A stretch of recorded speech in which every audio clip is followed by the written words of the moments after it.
sur les variétés résistantes, donc on a fait le choix de pouvoir en implanter donc sur les sites, mais on a aujourd'hui beaucoup plus de références en fait à aujourd'hui, y compris à l'extérieur, parce on a pas mal de viticulteurs qui ont fait en sorte de pouvoir mettre en place ces types de cépages. Là aujourd'hui, bon, très clairement,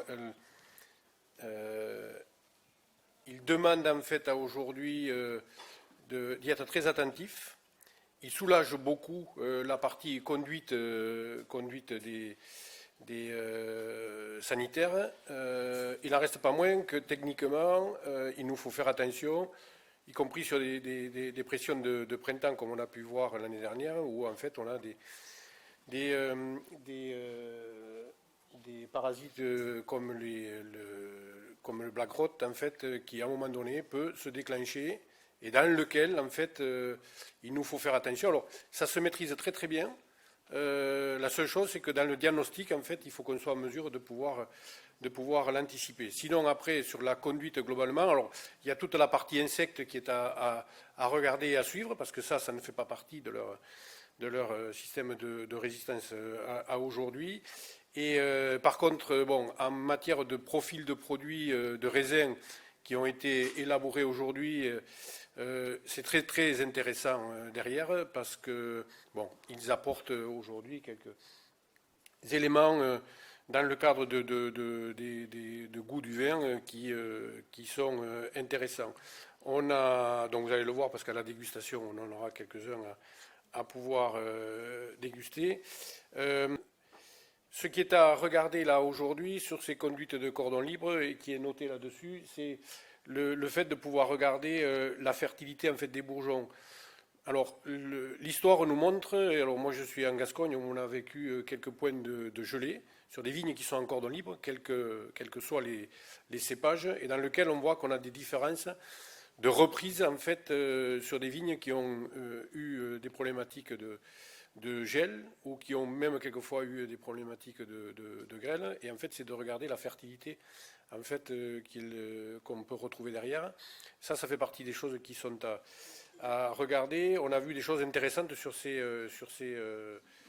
cépages-là. Voilà. Donc, derrière, dire tout simplement que, bon, voilà, en matière de rendement, on est sur les premières années, mais bon, voilà, on n'a pas de soucis. À travers tout le réseau, on a des situations dans lesquelles, y compris, on a des gars qui sont à plus de 20 tonnes. Et donc, bon, on n'a pas de problématique de rentabilité aujourd'hui. Ils demandent à être suivis, à être bien appréhendés. Bon, voilà.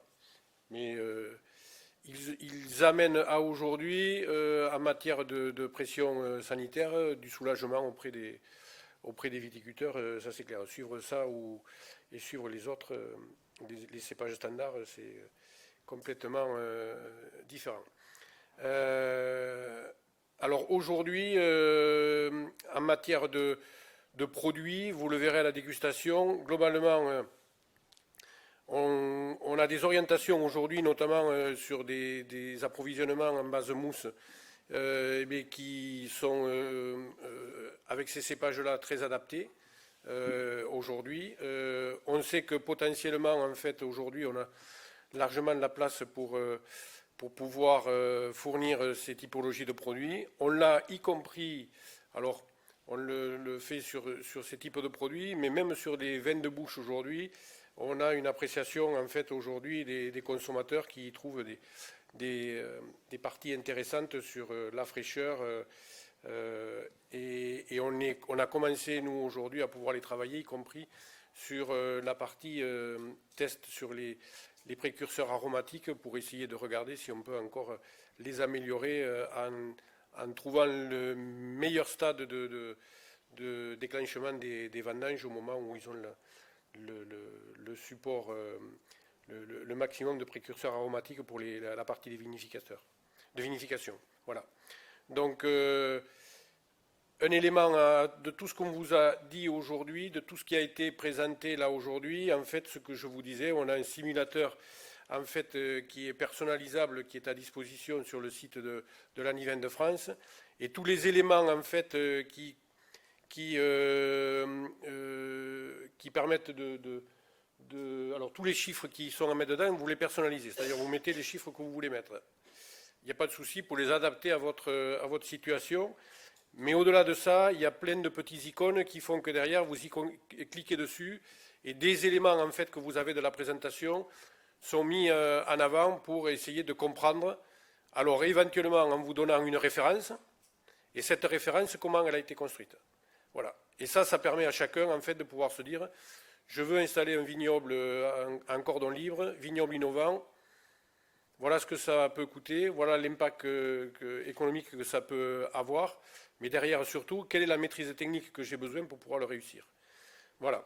Donc, les hypothèses sont toutes liées toujours avec, on fait un arbitrage, quand on dit on met 4000 pieds hectares, on met 4000 pieds hectares parce qu'on fait un arbitrage à un moment donné, mais tout le travail qui est fait au niveau en amont, y compris sur le type de clone, le type de porte-greffe, font partie des éléments à aujourd'hui, y compris dans l'histoire et dans tout ce que peut amener comme information l'IFV, dans lequel il y a des éléments techniques aujourd'hui qui permettent de pouvoir déjà faire des choix en connaissance de cause, voilà, parce que l'histoire a quand même apporté tout un tas de références techniques. Voilà. Après, on a toujours des valeurs, et pareil, on met des valeurs de coût horaire qu'on fera évoluer au fil de l'eau avec une valeur qui s'adaptera au moment. Là, on avait arbitré sur ça quand on l'a mis en place, mais on le modifiera pour s'adapter au coût de la main-d'œuvre et qui permet à chacun de pouvoir faire son calcul. Voilà, ça c'est à disposition, voilà, il ne faut pas hésiter et du coup ça permet à chaque viticulteur de pouvoir écrire son projet et sachant que derrière on sait qu'au niveau des vins de France aujourd'hui, la première des relations c'est avec aujourd'hui des metteurs en marché, une cible d'un produit, on est sur un marché, très clairement le vin de France, celui qui vous dit si c'est bon ou si c'est mauvais, c'est le client. Partant de là, ça veut dire qu'il faut exactement savoir ce que l'on veut faire, avec qui on va à qui on va l'offrir ou le proposer, de façon à ce que derrière on ne se trompe pas. La matière première qui est le raisin, en fait, devra correspondre en fait à ce qui pourra être attendu. Voilà. Et c'est une vraie richesse, mais je vais laisser Anne parler de ce que amène dans le domaine du possible la catégorie des vins de France.